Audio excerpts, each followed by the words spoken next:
بسم اللہ الرحمن الرحیم۔ میں ایڈوکیٹ سید ذبیح در آج جس موضوع پہ بات کرنے جا رہا ہوں جی، وہ ہے منشیات کے مقدمات کے بارے میں۔ اور منشیات کے مقدمات جو ہیں وہ عموماً control of narcotic substances act 1997 کے سیکشن 9 سب سیکشن اے اور سیکشن 9 سب سیکشن بی اور سیکشن 9 سب سیکشن سی کے تحت جو ہے وہ درج کیے جاتے ہیں۔ اور اس میں جو میں نے آج موضوع جو چنا ہے وہ اس میں جب وہ کوئی بھی منشیات کا ملزم پکڑا جاتا ہے اور اس سے منشیات برآمد ہوتی ہے تو اس میں سے جو سیمپل نکالا جاتا ہے ایک علیحدہ سے تھوڑی سی مقدار میں، جو کہ فورینزک لیب کو ٹیسٹ کے لیے بھیجا جاتا ہے کہ اس کی حیت و کمیت کا پتہ چل سکے اور اس کے پتہ چل سکے کہ واقعی یہ منشیات ہے اور کون سی قسم کی منشیات ہے اور اس میں کون سا کیمیکل پایا جاتا ہے۔ اور اس میں جو اس کو کہتے ہیں سیمپلنگ پروسیس، اور سیمپلنگ پروسیس کے دوران جو ہمارے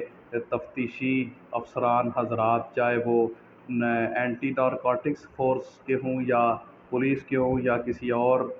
سیکیورٹی ایجنسی سے تعلق رکھتے ہوں،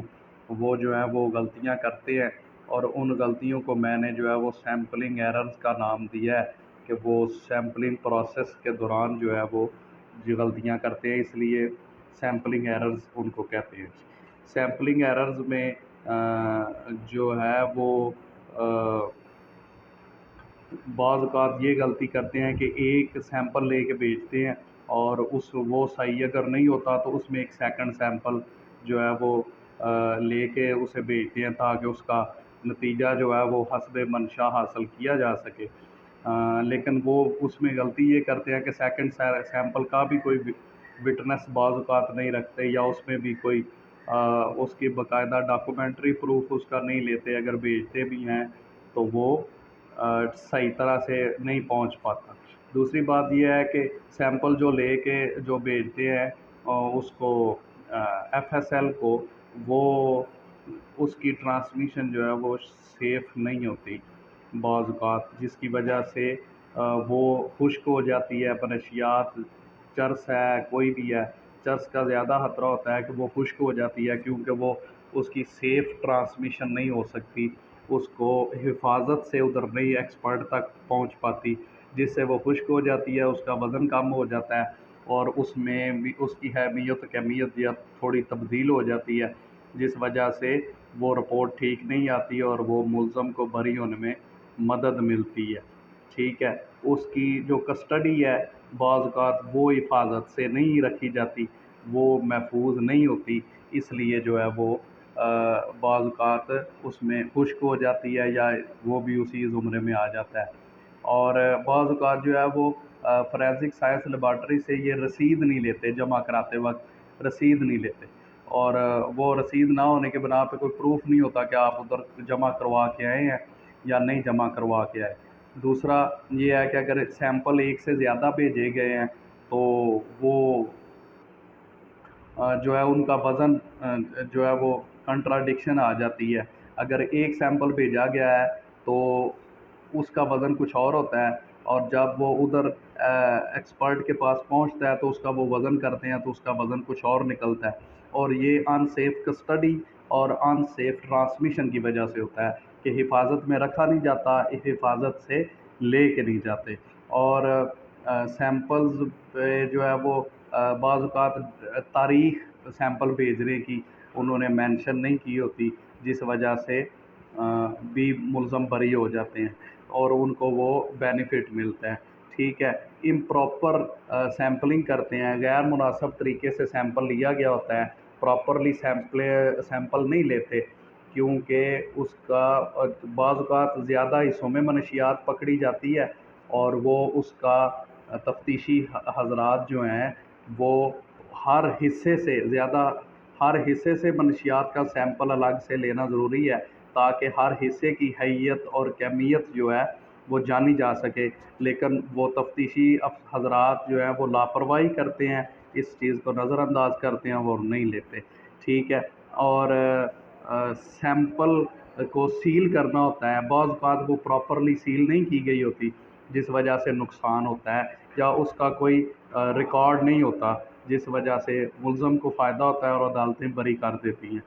ٹھیک ہے۔ اس کے بعد یہ ہے کہ کوئی اس کی مناسب ایکسپلینیشن نہیں دی ہوتی، اس کی کوئی وضاحت جو ہے وہ تفتیشی حضرات نے نہیں کی ہوتی۔ انویسٹیگیشن آفیسر کو چاہیے کہ جب وہ سیمپل لیتا ہے تو اس کی پراپرلی ایکسپلینیشن ہونی چاہیے کہ اس نے ہر حصے سے سیمپل لیا ہے یا صرف ایک حصے سے سیمپل لیا ہے۔ اور بعض اوقات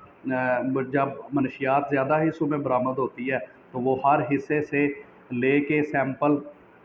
اور اس کو مکس کر دیتے ہیں، املگامیٹ کر دیتے ہیں، جس کی وجہ سے وہ اس کی صحیح طرح سے اس کی حیت و کمیت اور منشیات کی قسم اور منشیات میں موجود کیمیکل جو ہے اس کا اندازہ نہیں ہو سکتا، اس طرح سے صحیح طرح ٹیسٹ نہیں ہوتا، جس کی وجہ سے ملزم بری ہو جاتے ہیں۔ اور یہ اسپیسیفکلی علیحدہ سے ایک غلطی، ایک ایرر میں نے مینشن کی ہوئی ہے کہ وہ میں تفتیشی حضرات کو اس بارے میں گائیڈ بھی کرنا چاہوں گا کہ جب بھی وہ منشیات کا سیمپل لیں، زیادہ حصوں سے سیمپل لیں، تو اس کو آپس میں مکس نہ کریں، کیونکہ وہ مختلف قسم کی بھی ہو سکتی ہے، ان کا کیمیکل بھی مختلف ہو سکتا ہے، ٹھیک ہے۔ اس کے بعد جو ہے وہ بعض اوقات نمبر آف سیمپلز میں جو ہے تبدیلی ہو جاتی ہے کہ وہ لاپرواہی کرتے ہیں، جس وجہ سے کوئی ایک جو ہے وہ تعداد میں سے ایک سیمپل مس ہو جاتا ہے یا کہیں گم ہو جاتا ہے یا اس طرح کا کوئی چکر آ جاتا ہے، تو اس میں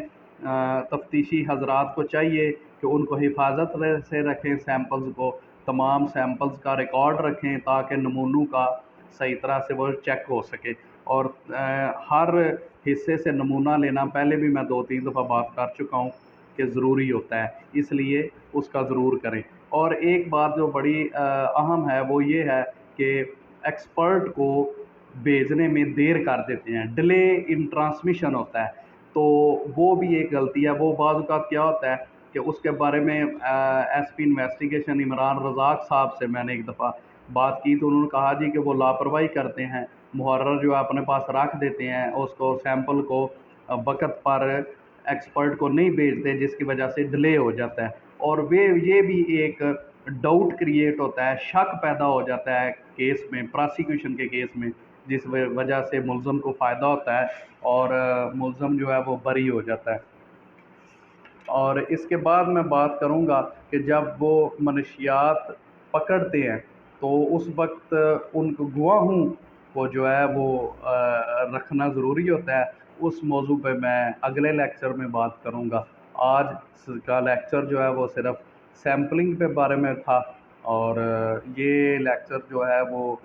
ہمارے پولیس کے، اینٹی نارکوٹکس فورس کے اور دوسری سیکیورٹی ایجنسیز جو منشیات کے مقدمات میں تفتیش کرتے ہیں ان کی گائیڈ لائن کے لیے، ان کی رہنمائی کے لیے، تو ان لیکچر سے ضرور فائدہ اٹھائیں